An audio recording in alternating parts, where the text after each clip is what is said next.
নতুন YouTube channel open করার পর আমরা একটা চিন্তায় পড়ে যাই। এই চ্যানেলটিকে শর্টের জন্য রাখবো না লং ভিডিওর জন্য রেখে দেব।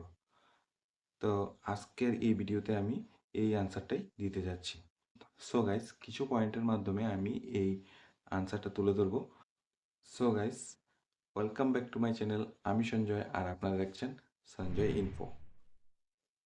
সো অবশেষে আপনাদের জন্য একটি টিপস থাকবে। সো এই টিপসটি জানার জন্য পুরো ভিডিওটা শেষ অবধি দেখবেন। তো ফার্স্ট পয়েন্টটি হলো, লং ভিডিওতে আমরা বেশি অ্যাড শো করাতে পারি, যা শর্ট ভিডিওতে করানো যায় না। কারণ শর্ট ভিডিও হয় 60 সেকেন্ডের জন্য। তো এর মধ্যেও অ্যাড চলে আসলে আমরা বা অডিয়েন্সরা স্ক্রল করে চলে যাবে। আর দ্বিতীয় পয়েন্টটি হলো, শর্ট ভিডিওতে লং ভিডিওর তুলনায় বেশি সাবস্ক্রাইবার গেইন হয়ে থাকে, যা ফিউচারে গিয়ে লং ভিডিও এবং শর্ট ভিডিও দুইটার জন্যই কাজে আসে। 3 নাম্বার পয়েন্টটি হলো, লং ভিডিওর কন্টেন্ট কোয়ালিটি খুবই ভালো হতে হয়।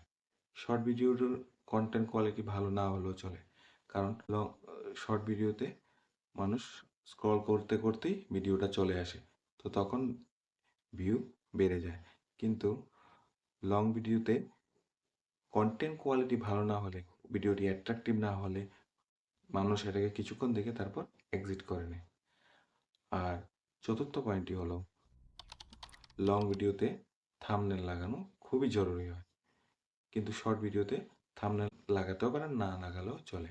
কিন্তু লং ভিডিওতে যদি থাম্বনেল না লাগান, তাহলে ভিডিওটি অ্যাট্রাকটিভ দেখাবে না বাইরে থেকে, তো কেউ আপনার ভিডিওতে টাচ করবে না।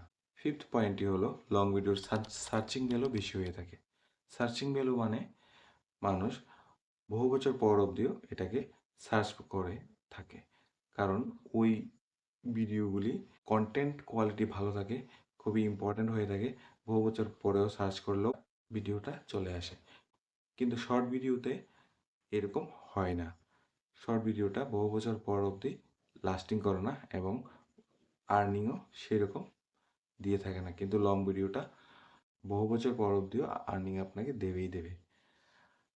এবং লাস্টে সিক্সথ পয়েন্টটি হলো, লং ভিডিও বানালে আপনার ফেস ভ্যালু বাড়ে। ফেস ভ্যালু বলতে আপনাকে দর্শক ইউটিউবে কতক্ষণ অবধি দেখছে, আপনাকে চিনতে পারছে কিনা, আপনার ভিডিও দেখে দেখে আপনাকে আপনার ফেসটা তাদের পরিচিত হয়েছে কিনা, সেটা বাড়ায় লং ভিডিও থেকে।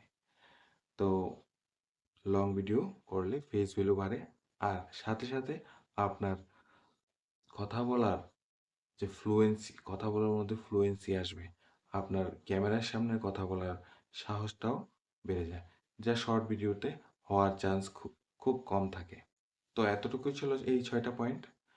তো যেটা থেকে আমরা বুঝতে পারছি যে একটা চ্যানেল গ্রো করার জন্য লং এবং শর্ট এই দুইটা ভিডিওই বানানো দরকার হয়। তো আপনারা কি বানাবেন এটা আপনাদের উপর ডিপেন্ড করে। কিন্তু ভিডিও শুরুতে আমি যে আপনাদেরকে বলেছিলাম যে শেষে একটা টিপস আছে আপনাদের জন্য, সেটি হলো, আপনারা চ্যানেল ওপেন করে প্রথমেই চেষ্টা করবেন শর্ট ভিডিও বানানোর জন্য। শর্ট ভিডিও দিয়ে চ্যানেল স্টার্ট করলে চ্যানেল গ্রো করার চান্স বেশি থাকে। তো ধন্যবাদ বন্ধুরা আমার ভিডিওটাকে পুরোপুরি দেখার জন্য, এবং আমার ভিডিওটা ভালো লাগলে এখানে লাইক এবং সাবস্ক্রাইব করে দেবেন, এবং নেক্সট কি ইনফরমেটিভ ভিডিও আপনাদের জন্য বানাতে পারি কমেন্টে জানাবেন।